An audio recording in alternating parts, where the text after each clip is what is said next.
să mă domoare,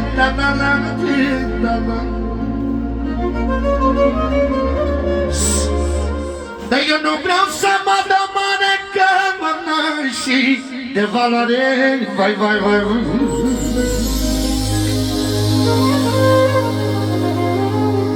Asta-i cea mai tare nuntă.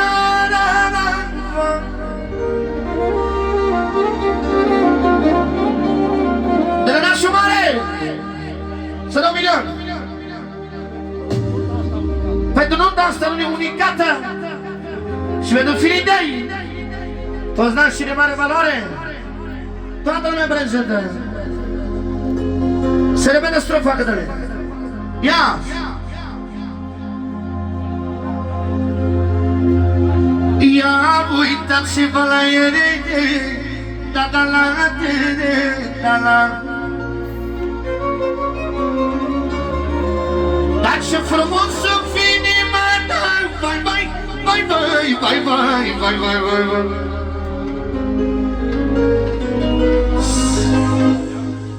La dușman le pică vița.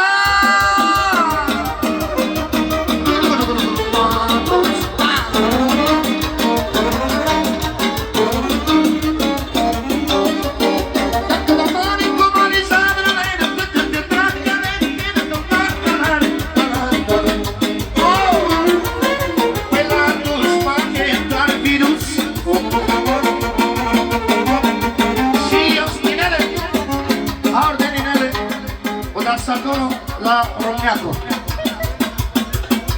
Brăneac și Florin și pentru Paul, Ovidiu și domnul Brezănă. Din alea fost alea. Truga! Domnul Ghiță!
mare.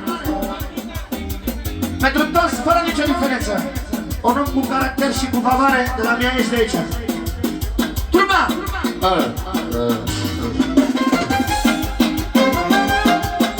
De la Linel!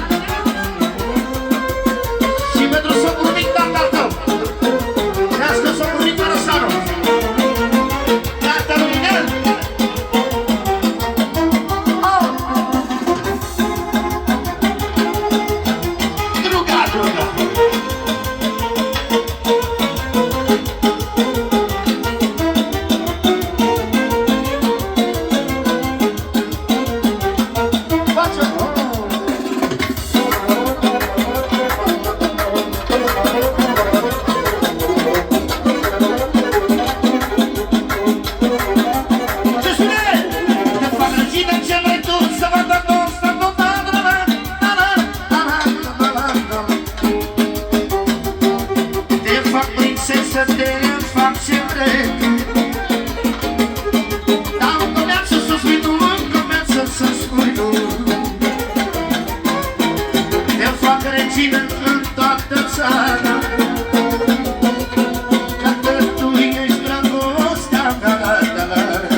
Care simte vioara cel mai bine. Să vină pe becele de el. Să-i facă talentul. A. Mămiță, tatăl lui Linel, da? A.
fac mașina